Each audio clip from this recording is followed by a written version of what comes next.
It's now time for us to improve our advection volume and give it a bit more complexity and a bit more interest. So far, we only added some curl noise to it. We already saw it actually adds that extra detail that we wanted to have on the particles, especially towards the end, but we can do better. And let's work on it. I'm gonna try to explain the idea behind the process that I'm gonna be doing. And the main goal is gonna be for us to pretty much choose one point on the area where the blast is going to be hitting, and we're going to develop a spline based on that. So it's going to give us something like this. Using that spline, we'll then measure or use that spline to kind of create some velocity vectors. And the idea is for us to have kind of something that's going to be, if we were slicing, let's see if we have our bound here. So the idea will be for us to have something that's eccentric in relation to that trajectory spline. So imagine we have our spline going through here. And what we want to have is we want to have vectors. Let's do a slice. We want to have vectors going into all directions away from that spline. Okay, that's the main goal. We will have one main direction, which is going to be this direction, okay, facing that way. But we will be blending this direction with these directions. So after a certain point, it kind of blends from forward motion to an eccentric motion. That'll give us something kind of that starts like this, but then opens up quite a bit. And that's the main goal. The way we're going to do that is I'm going to go to the robot, and I'll start by unpack it so that I can actually have access to the geometry. So let's unpack.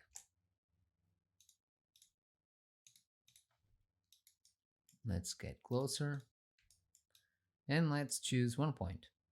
I'm going to type S on the viewport, switch to points, and I'm going to select something around this area, so might as well be this point.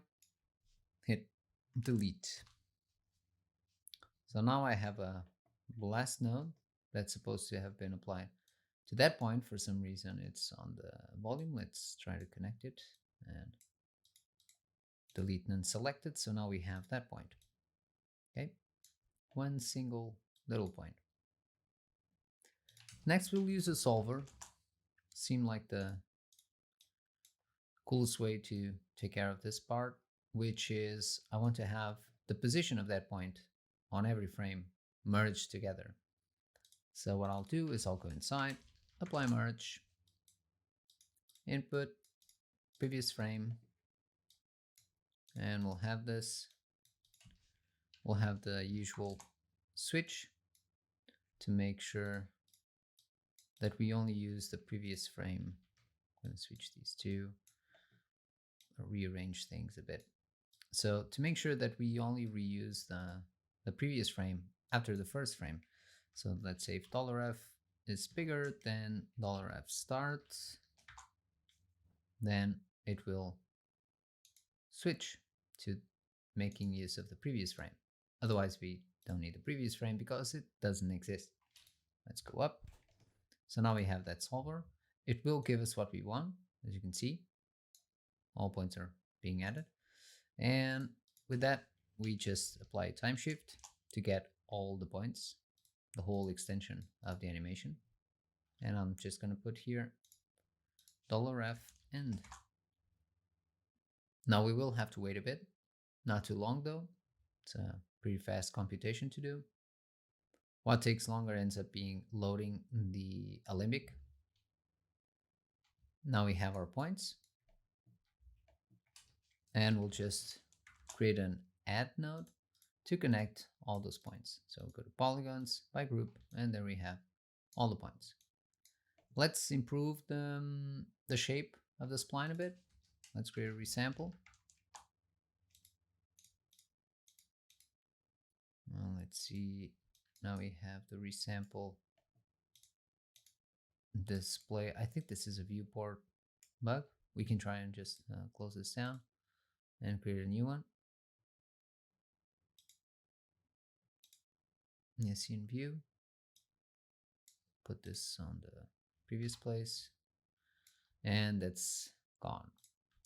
It happens. It occasionally happens. Let me hide other. So now we have a nice smooth spline that we're going to be using to sample out the new directions for our velocity volume. Now that we have this, on this resample, we can straight away go to the tangent attribute and turn that on. If you switch it to rename it to as normal, you can have a look at it easily. So here we have, it's kind of going the opposite direction that I wanted. That's not terrible, but it is kind of at least unexpected. We'll also need some curve view.